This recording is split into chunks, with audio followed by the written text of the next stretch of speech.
Okay, so for everyone just looking at us now, we're coming out of closed session from our agenda from dealing with item 11.1, 11.2, and 11.3 under committee of the whole. So we've got a couple of business arising out of those discussions. And the first one, intermunicipal collaboration update.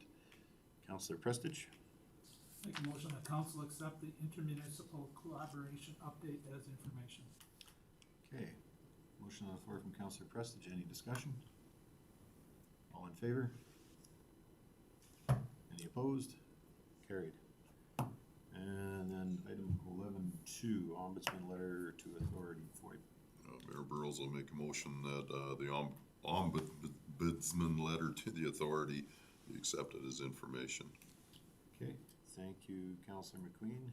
Any discussion on that motion? Councillor Govenlock? So, the motion states that council accepts the ombudsman's letter for information. Is the letter from the ombudsman a public document at this point?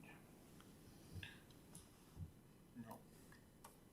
But when it's accepted for information, it will become a public document? No, Why not? because it was in privileged, But- closed session. Because of And the motion reads that the council accepts the ombudsman's letter for information. How is the public to be aware of the inconsistency of council decisions on code of conduct violations when these kinds of things are not publicly disclosed? Councillor McQueen? just a question to Gord.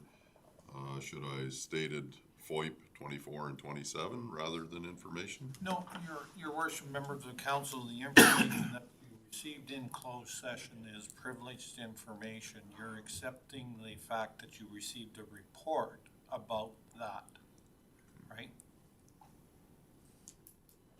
Much the same way as we just talked about all this ICF. I mean, we're not flopping that out. Yeah. So. Okay. Okay. Anything else? Discussion? All in favor? Any opposed? One opposed, it's carried. Item 11.3 is an ombudsman recommendation on the Councillor Govenlock complaint under FOIP 24 and 27.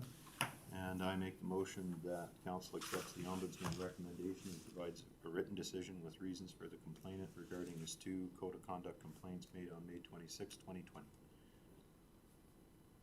Any discussion on that motion? Councillor Govenlock. So on this particular motion, it identifies the complainant as Councillor Govenlock, that being myself. And I'm rather curious, given FOIP regulations, how it is that the complainant is identified in this particular situation, but not identified in the other matters that have been code of conduct violations or conflict of interest violations because of FOIP. How is it that this time we can identify the complainant? Administration may want to answer that question. I'm not aware of any conflict of interest complaints.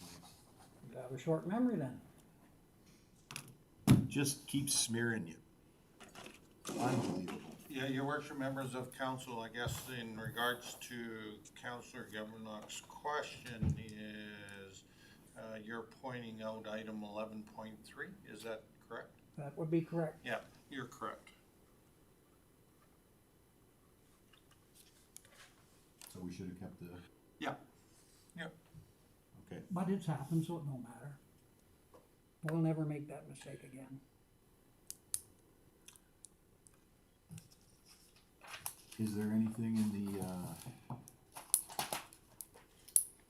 the handling of the code of conduct that this, like, I'm reading it from the agenda because Yeah, it's on the that's agenda. correct, your I'm worship. not- No, I'm not trying to put nothing things in out there the code that of aren't. conduct would do that. That's an administrative error. Okay.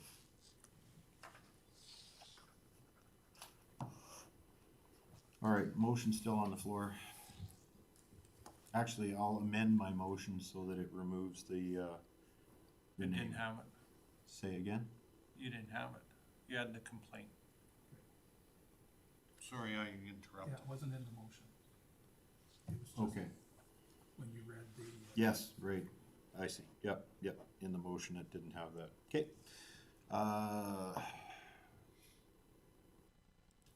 Anything further? All in favor? Any opposed? One opposed, passes.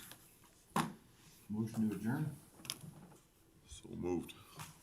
Councilman McQueen, motion to adjourn, no discussion on the motion to adjourn, all in favor? Any opposed? Carried.